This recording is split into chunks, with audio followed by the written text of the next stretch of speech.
Good evening, morning. Not sure, everybody. How are we all doing? Welcome to the Long Run Show. This is a pre-recorded podcast that we're doing today, and I wanted to jump online here and record this open for the podcast because we've done something a little bit different this week, which may or may not work. So let us know by leaving a nice review, maybe, or maybe, well, you can drop us an email, longrunshot@gmail.com. So today we're going to be talking about sort of tips or ways to navigate doing sort of almost back-to-back marathons. And what we've done is we've recorded this outside as Ben and I were running along. We recorded this podcast because we thought it'd be kind of cool to do it like this because Ben's done back-to-back marathons. I've done back-to-back marathons. And we wanted to give some advice, some insight into how we've tackled that. Because I think, unfortunately, and I say unfortunately because I'm not necessarily sure it's a good thing, but it's getting more and more common that people are doing like one and then another spring marathon, or like one, two in the autumn, or sometimes three and things like this. It's got a bit nuts. As a coach, I would always say, pick one and we train for one. But I do appreciate the FOMO. I do appreciate that people, it's more accessible than ever to do these things. So people are doing, let's say back-to-back marathons and things like that. It's definitely something that's trending. But it's quite difficult to navigate. It's quite difficult to know what to do. So before we get into that part of the video or the podcast or however you're watching this, we do want to give a shout out to our friends at Cooper. Make sure you head over to fordyruns.com/Cooper. If you're going to be training for a marathon, maybe in the autumn, you're going to get 20% there off there and a free trial. Also want to give a shout out to the guys at Kendall because I had some new Kendall gels arrive today. So I want to give a shout out to them. There's a discount code there. Use code 40runs. And always, if you're after some discount, then I said, go over to, I said last week, I said it again, go over to Start Fitness, use the code 40 runs, you're going to get some money off there. So yes, so me personally, just give a bit of insight before we jump to the main part of the video. I've got this year, I'm doing Brighton and I'm doing London Marathon, and it has caused me a little bit of confusion this year because it's the sort of biggest gap I think I've had to navigate between marathons.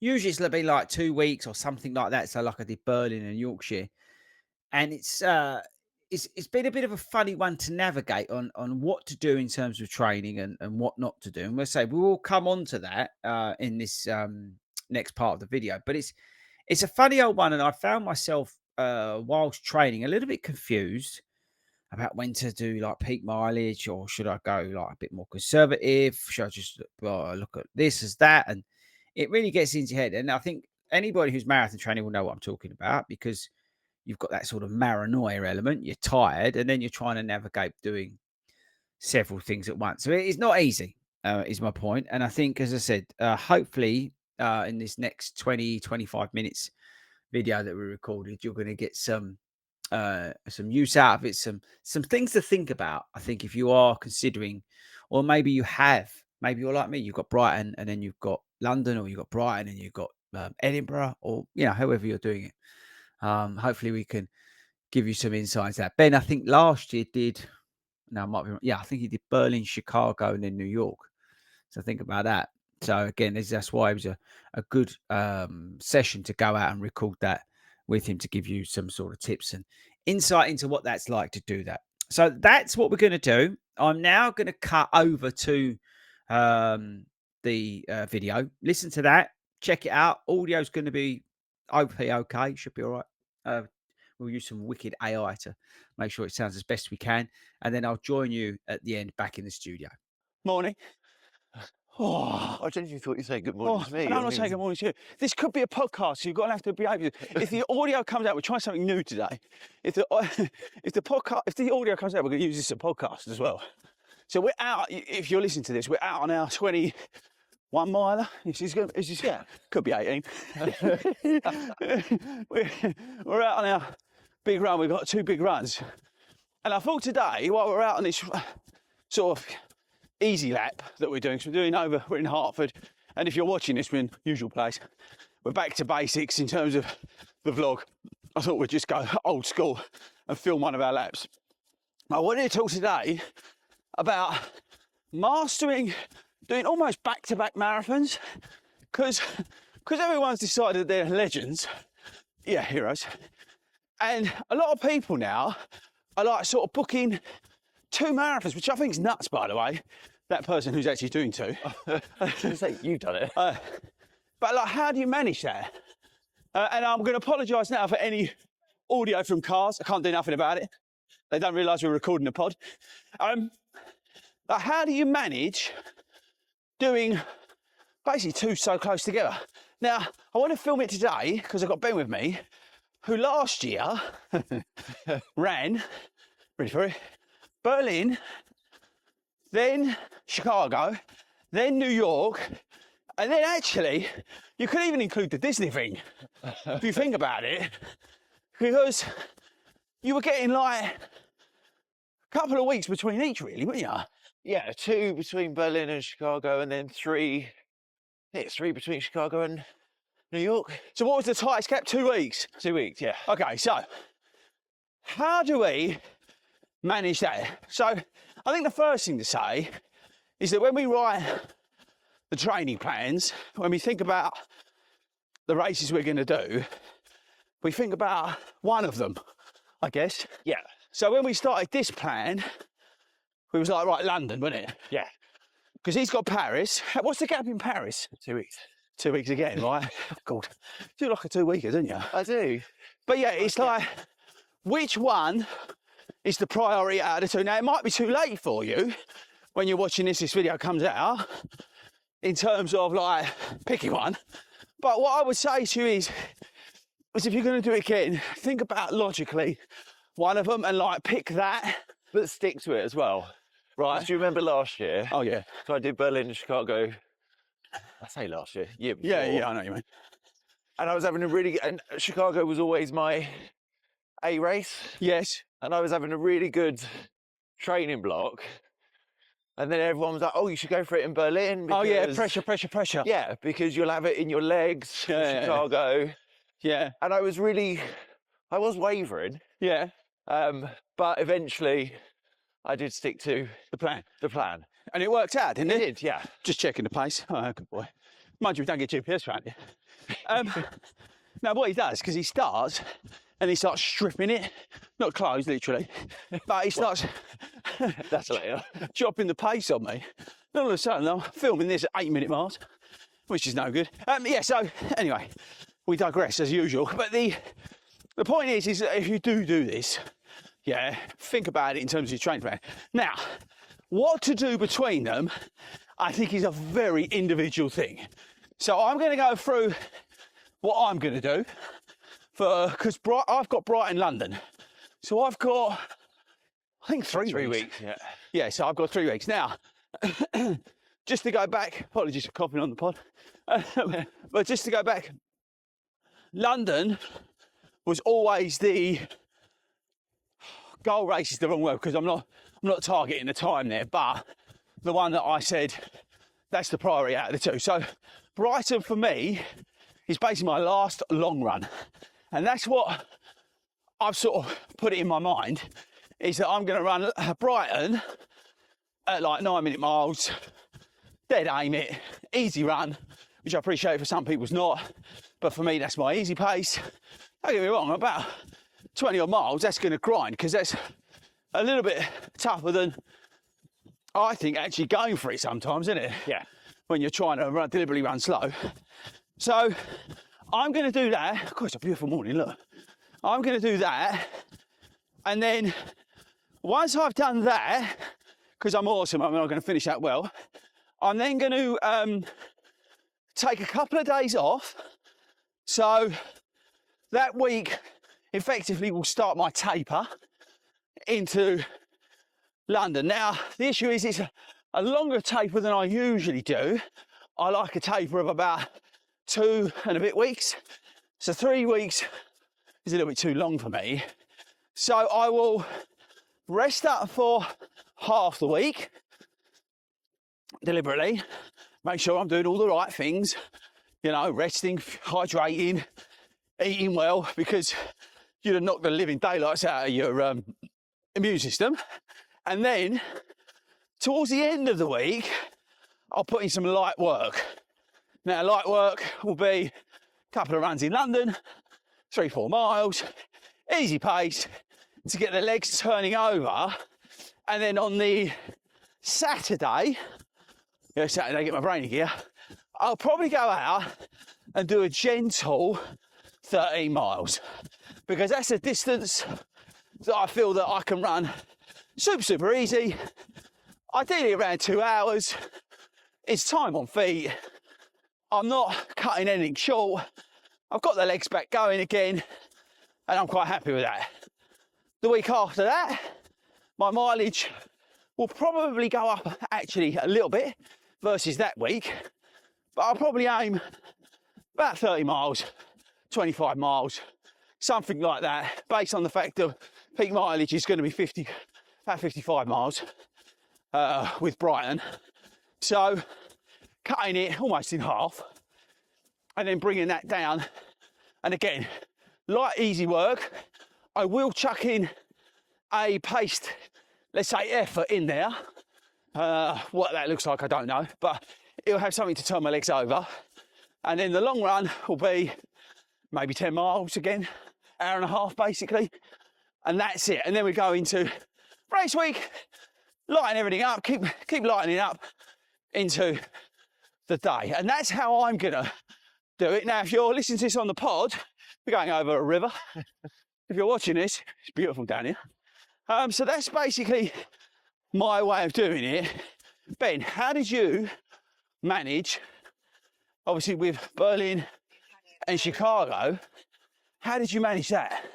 I think having 2 weeks in between is a little bit easier. Yeah. Just because you're almost kind of, you're still in Race mode. Yeah. Yeah. And you're kind of tapering anyway. So I think 23,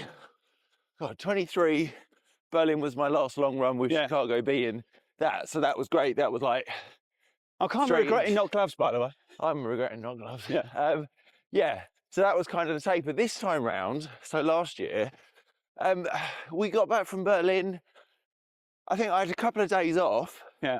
And then, like you, it was a few gentle runs, but then that weekend, kind of in between, I think it was, I want to say I did a park run sandwich. Did you? I feel like, yeah, but I think the other thing as well was then, obviously traveling out to Chicago on the Thursday. The thing with Chicago is we did like a sunrise run with Hayden, and we're doing that this year. And yeah, exactly. So we did that, which was about a 5k. Right. We had the 5k the Saturday. Yeah. And then race day Sunday. So it's almost one of those of keep the legs Come on there, runner. turning. Go in front of me. Go on. Keep talking. Yeah. Elliot. Morning, mate. Morning. Yeah, keeping the legs kind of turning over, but you've got to get, as we said, I think it's key to know which one is your A race. Yeah, because that will almost kind of determine it. And I think, last year I had that. Obviously, Berlin was my A race, and I kind of thought, I'll go for it again in Chicago. So tell me what you ran in Berlin. So Berlin was 2:56.42. Yeah, and then you went to Chicago with the strict instructions not to run under 3. What did you run? 3 hours and 26 seconds. So I stuck to it. And then you went to New York. Yeah. And then did what? 3:13. Jesus. So how did you manage Chicago to New York? Or didn't you? So I didn't really. So I was supposed to do Great South. Yeah. Oh, yeah, because it got cancelled. Yeah. And that almost done your favour, I guess. It did, but it also threw me, because then I just kind of went into a bit like, I think I just thought that I was like, my legs were heavy and stuff like that. So I did after New York, after Chicago, I think I basically took a week off. Yeah.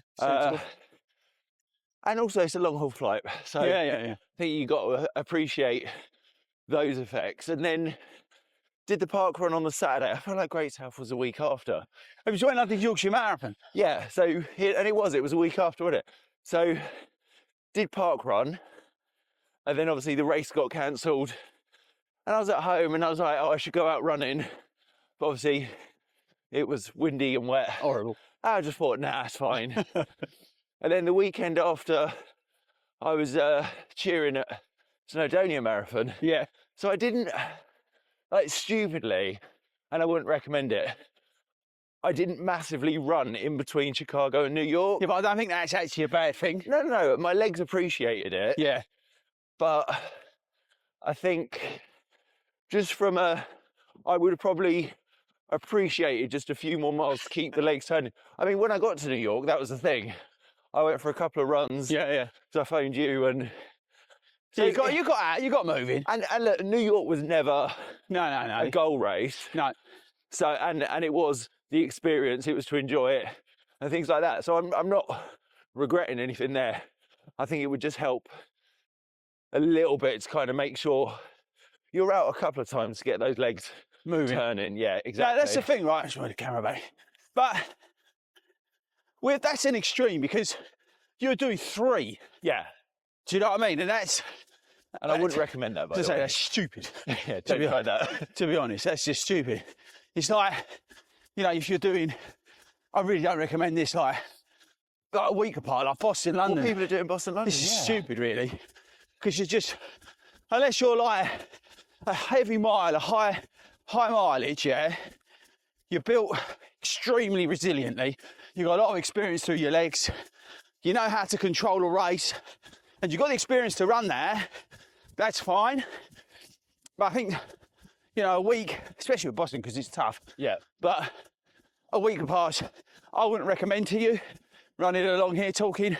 I'd really try and avoid a week. Unless, as I said, you are a really strong runner, and I'm talking physically, not the times and all that sort of stuff.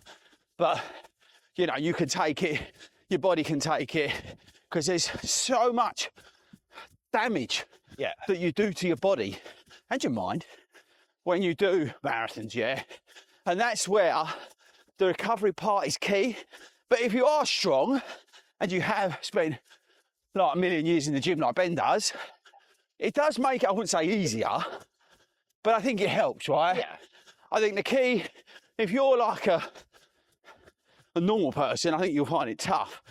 But if you're somebody who's a bit more experienced, you focus on your gym work in the week and all that kind of stuff, you'll probably get through it a little bit better than, let's say, somebody who's just saw on TikTok that you can sign up for this and sign up for that, and everyone else is doing it, because that will be a problem. But yeah, I wouldn't worry too much about it, because you're probably in for it now anyway. You are, but you just got to manage it. yeah, and I would say with that is if you're already in for it, I'm gonna go. Make sure it's almost the mental resilience part is the part now that you can try and build on. Yeah. Because look, whichever way round, we know on the day races don't go as planned. No.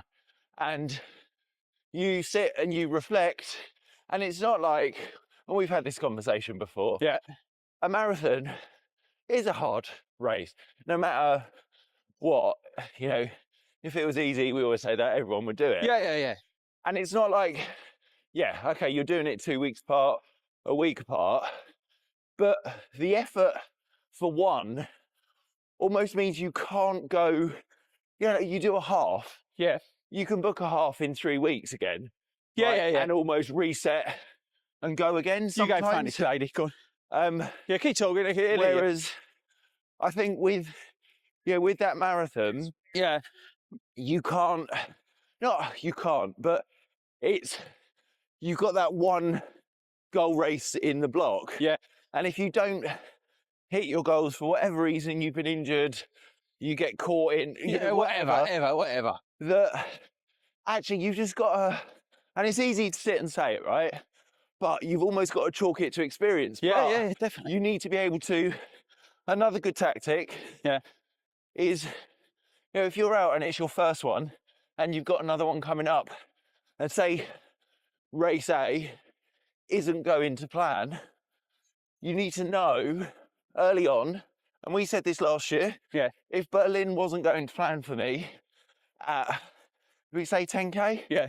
I was going to completely back out so that I didn't take it out of my legs for Chicago. So, luckily, and stars aligned and, and it was great. But having that as well is almost, I think you need a lot of weapons in your armory for doing that. Yeah, no, that's fair enough. I just wonder what the audio's going to be like on this. I think we're doing all right. It could be terrible. No, just because you listen to the pod, we've stuck these wireless mics on and we're just running about. This could be genius. This could be the new way to record podcasts, or the worst way. Well, run with Hayden. Run with Hayden. Yeah, you could do that, couldn't you? I think you'd hate that. Do you think so? Well, record a pod with Hayden as we're running along and talk about his age. So, yeah, I think, look, main takeaways are, right? Firstly, if you're thinking about doing this, prioritise one. Yeah. End of story. Train for that. Use the other one as a long run. Second thing, once you've done it, give yourself the time off that you deserve. Because you've just run a marathon, all right? And I know it's made to look easy on TikTok. It ain't.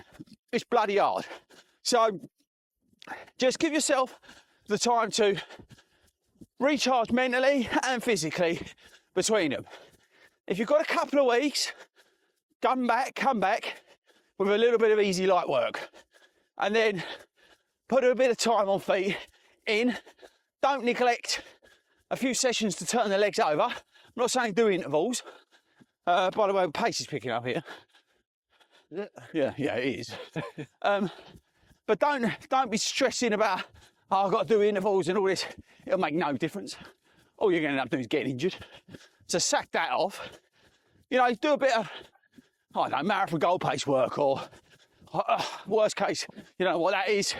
Put like instead of a 5 out of 10, do a 6 or 7 out of 10. A little bit of a higher effort in terms of getting those legs moving over. But I think more than anything else, it's just to listen to your body, listen to your mind. If you're absolutely ruined, then you've got to make sure you recover. And my other one, I would say, just on that, when you're talking about recovery, is just making sure. So I've already got, and it's great for me, but I've got a sports massage booked in the weekend in between. Like, it's Easter weekend. Yeah. But I've got one booked in. Oh, is it a Paris Easter weekend? So Paris is the weekend before Easter, and then we got Easter break. But I've got a sports massage, and I did it for both the gap between Berlin and Chicago, and say for Chicago and New York. Just because, look, at the end of the race, make sure you walk, stretch, all that stuff. Yeah. But actually, if you do sports massages, things like that, having that in between, can help. It really, and I found that really useful. It just loosened everything. It comes back to that recovery point, doesn't it? It's whatever works. Again, don't be trying stuff you haven't tried, because it's a stupid idea. But if you're someone who's been having massages or acupuncture, I don't know, through your plan, and get the gun out and start, and then hold it, good luck, mate. But massage gun's a good shout. Foam roller. If you've not done that before, throughout the whole throughout your training vlog, 60 weeks, I wouldn't recommend doing it. And don't start doing yoga in between if you're not doing it. Literally, you want to sort of hold station, sort of cruise between the two marathons. Maintain mode, isn't it? Yeah, exactly. That's the right way to say it. Maintain mode. Just be consistent in your recovery. Be consistent in looking after yourself as well. Eat well, drink well, sleep well. If you need to have a few early nights, take them. All that sort of stuff is key to getting you back in shape, ready to run your next marathon. You've got to respect the distance, and I think that's the TikTokification of the world. People don't respect the distance anymore, and it's a shame, because I've done a lot of marathons, and each one is bloody hard. Okay, so and for different reasons. Yeah, right? everything's different. Mentally, physically, whatever the challenge is on the day that you have to overcome, it's a test. It's always a test. I love it, but I hate it because it shows up your weaknesses. But the good thing is with that, you can then look to improve on your next training block. And that's the thing I think we'll leave you with. So let us know whether you enjoyed this or not. Ben and I are now going to carry on with our run because we're legends. And we will see you later. I'll probably throw this back to the studio now. So that's it from me. Say bye for now, boys. Bye for now, boys. We'll see you soon. So there we go. Interesting, maybe. Don't know. Let me know. Hopefully that's been useful for some of you who are doing these back-to-back marathons. Again, as a coach, I wouldn't recommend it. I still stand by. We pick one, we train for one, we peak at one, and all that sort of stuff. But as I said, I understand the people who do multiple ones. I am someone who's doing multiple ones. So it is something to talk about, and that's why we want to discuss it, because if you're doing it for the first time, you're doing how to navigate, it can be tough. So again, super interested to get your feedback on the on that and that sort of format. It was a little bit differently. We're all always trying to do different things on this podcast. So actually recording a podcast while we're running was something that we wanted to try this year. I'm not sure if it's come off or not come off. Again, let us know. So send us an email, longrunshow@gmail.com, or leave a really nice review if you really enjoyed the different format. Don't leave any horrible ones. But yeah, that's it, guys. Next week, I'm not really sure. April's going to be a funny old month for us on the podcast because a lot of the team, myself included, we've got marathons. So again, you're listening, watching this the weekend of the Brighton Marathon. If that's right. Yes, I think it is. And then we'll have like a London Marathon special coming out as well at some point. So there's, and I think that's Easter. So we've got a lot of sort of pre-record stuff coming because basically the team and myself, we're all over the country doing different races, doing different events, which I think is important, which kind of also makes us unique in terms of a podcast because we're actually out there doing these races and events, which is kind of awesome. So yes, that's it from me. That's it from Ben as well. Hopefully you enjoyed this podcast this week. Slightly shorter one than normal, but normal service will resume. Basically, I think once we get all these marathons out of the way. But yeah, that's it from me, team. I'll see you soon. Let me find the outro. Thanks for listening. Thanks for watching. And if you're listening to this at the Brighton Marathon, I hope to see some of you at the Brighton Marathon.